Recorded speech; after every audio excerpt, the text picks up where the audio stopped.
आत्मा ही भाग्यशाली बनती है और आत्मा ही दुर्भाग्यशाली बनती है।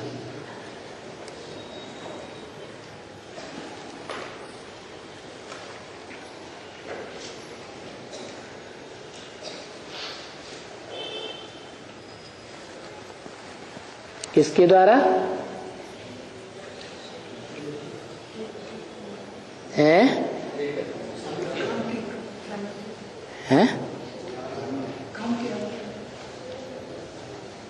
कर्म के आधार पर। कर्म कौन सिखाता है?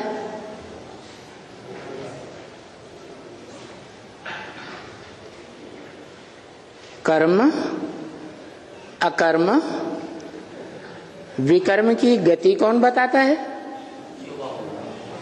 शिव बाप को तो मुख ही नहीं है, उसको तो शरीर ही नहीं है, बताएगा कैसे?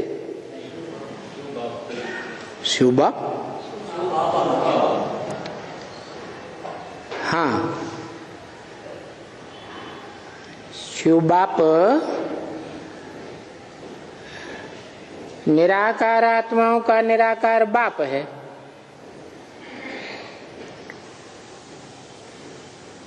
निराकार बाप से तो निराकारी ज्ञान का वर्षा ही मिलता है।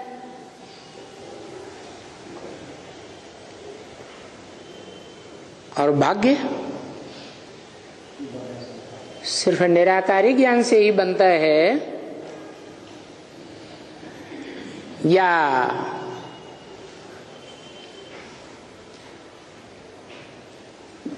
कोई और भी है जिसके द्वारा आत्मा भाग्यशाली बनती है?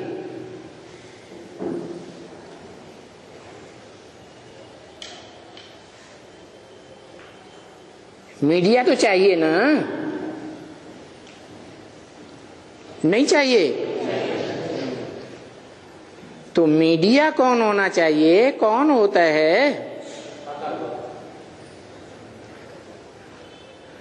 यहाँ भाग्यशाली और दुर्भाग्यशाली की बात हो रही है।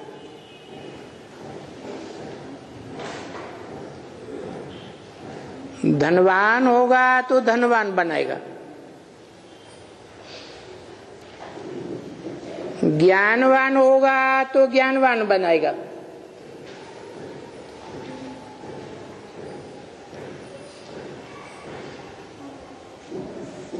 जमींदार होगा तो जमींदार बनाएगा, खुद ही नहीं होगा तो दूसरों को बनाएगा क्या? नहीं बनाएगा। तो भाग्यशाली कौन बनाता है? और फिर दुर्भाग्यशाली कौन बनाता है? कहेंगे आत्मा के कर्म ही भाग्यशाली बनाता है और आत्मा का कर्म ही दुर्भाग्यशाली बनाता है।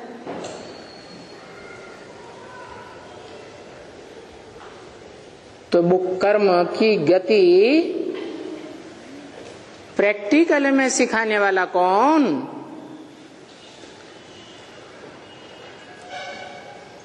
है? जो भाग्यशाली और दुर्भाग्यशाली बने।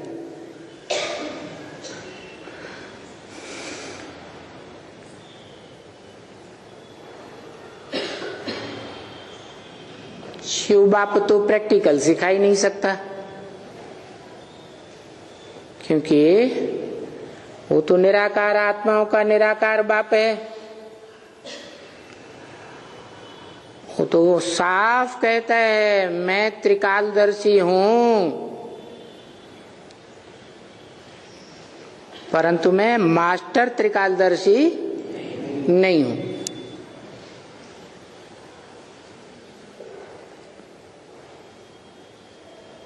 तो फिर मास्टरी हासिल करने वाला कौन?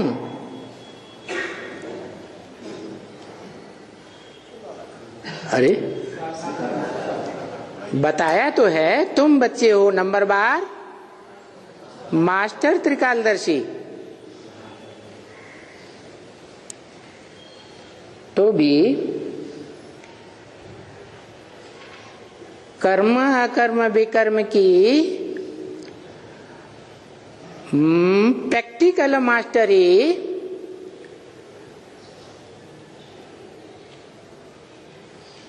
जिसे कहें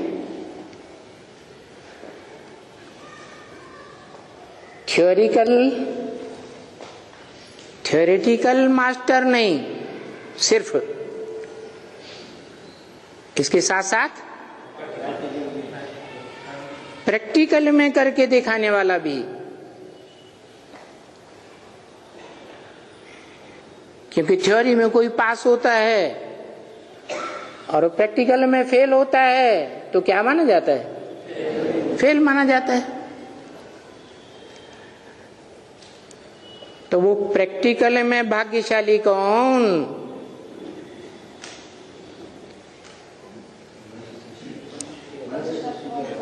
जो सबको भाग्यशाली बनाए।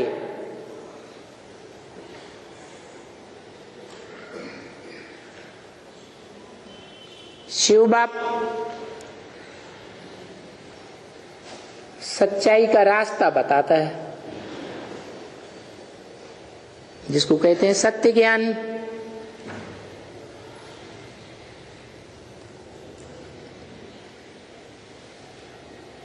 उस सत्य ज्ञान से ही सत्युग स्थापन होता है,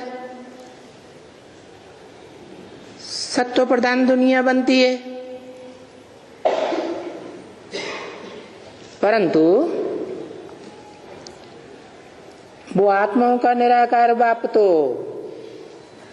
अकर्ता है या करता है?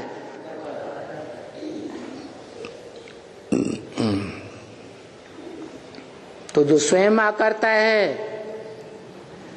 वो तो प्रैक्टिकल में न कोई को भाग्यशाली बना सकता है, न कोई को दुर्भाग्यशाली बना सकता है। तो क्या करता है वो?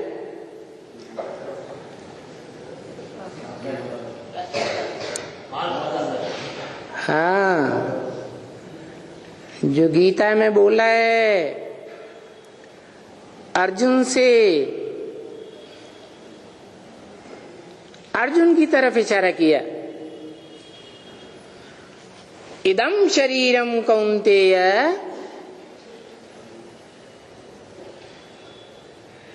और क्षेत्रम मिथ्याभिधीयते। हे अर्जुन,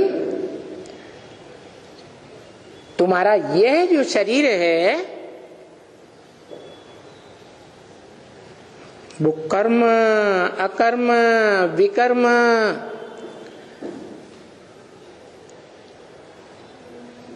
सिखाने का, प्रैक्टिकल में करने का क्षेत्र है। क्षेत्र माना खेत।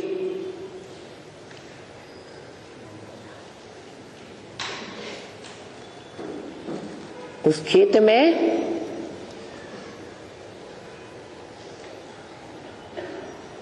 युद्ध भी लड़ा जाता है,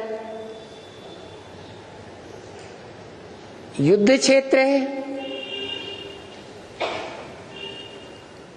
मूल रूप में कर्म क्षेत्र भी है।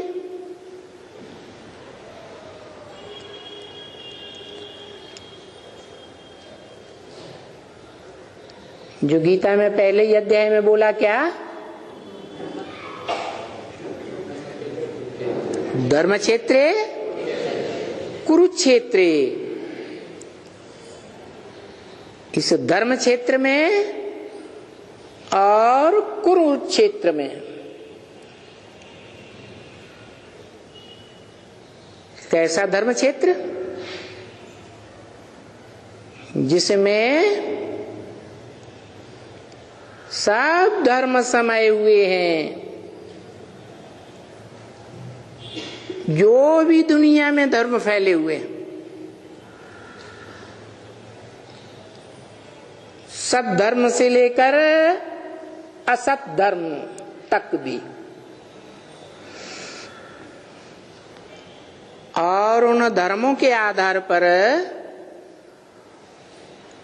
उन धर्म के जो प्रणेताएं गए हुए हैं, धर्म पिताएं गए हुए हैं, उनके द्वारा अथवा उनके फॉलोअर्स के द्वारा या गद्दी नशीन गुरुओं के द्वारा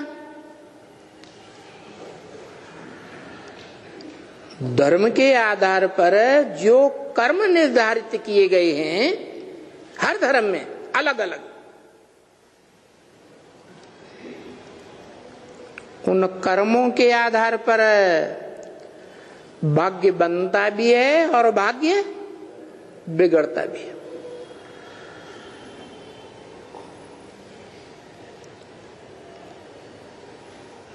अब हिस्ट्री में देखा जाए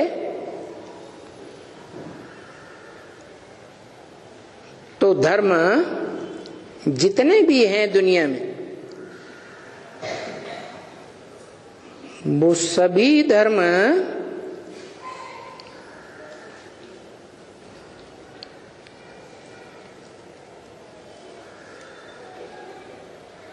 इस संसार में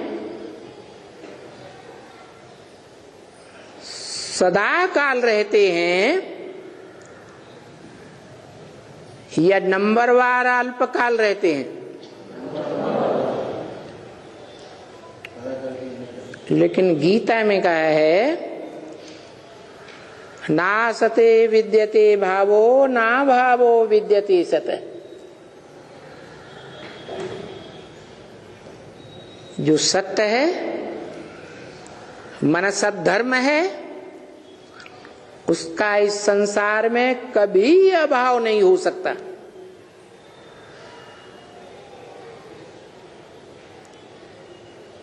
कि आज है और कल ना हो,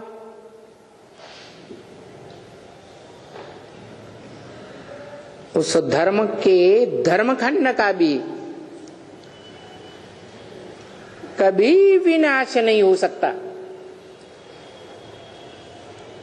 कि आज वो धर्मखंड रहे सत धर्मखंड और कल न रहे।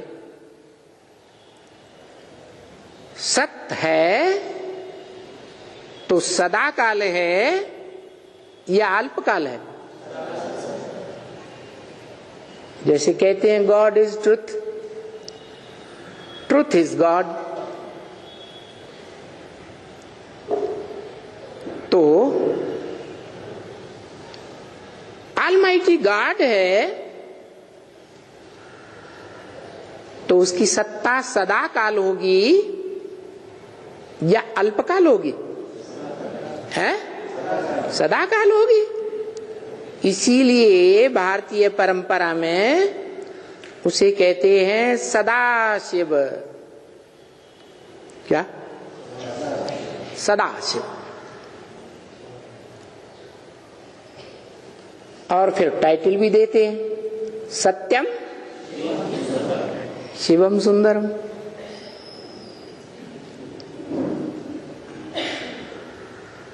सदा शिव कहते हैं, लेकिन शिव के साथ जो नाम जोड़ा जाता है एकमात्र नाम,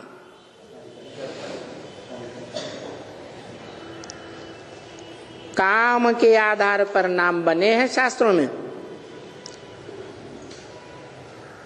तो जो एकमात्र नाम शंकर जोड़ा जाता है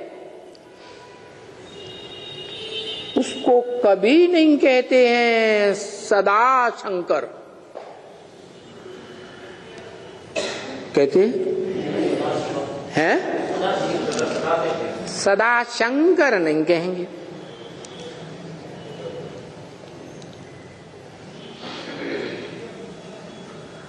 सदा शिव ही कहा जाता है।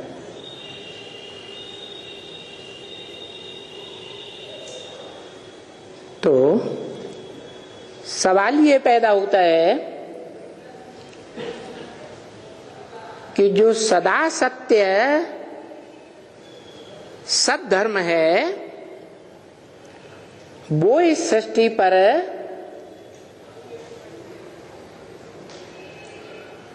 कोई धर्म पिता तो स्थापन करता होगा,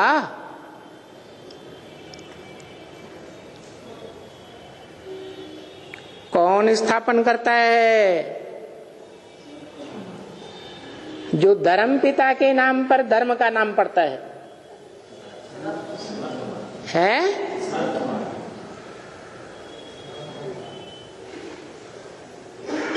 सद्धर्म का प्रणेता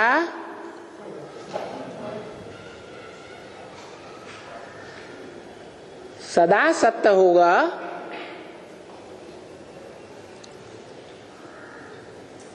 सदा इन संसार में स्थिर होगा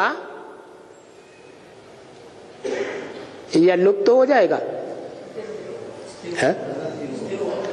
है? सदा शिव शिव है? सदा शिव इस संसार में सदा स्थिर रहता है। सदा शिव कहा जाता है, लेकिन वास्तव में जिसका नाम शिव है और जो ब्रह्म वाक्य वेदवाणी में जिसे हम मुरली कहते हैं, वो स्वयं कहता है मेरी आत्मा का ही नाम शिव है, मेरे शरीर का नाम होता ही नहीं। तो वो आत्मा इस संसार में सदा शिव के रूप में विद्यमान रहती है? नहीं रहती। तो सद्धर्म का प्रणेता, सद्धर्म का धर्म पिता कौन हो सकता है?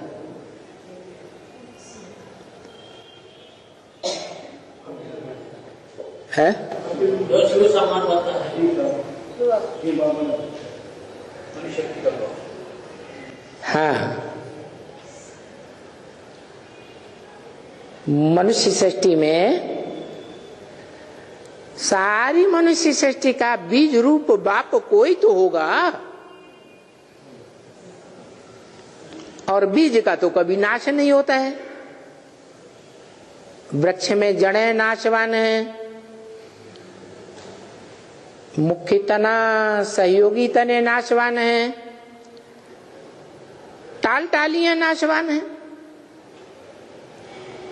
पत्ते पत्ते नाशवान है, फल फूल नाशवान है, परंतु बीज का कभी नाश नहीं होता है।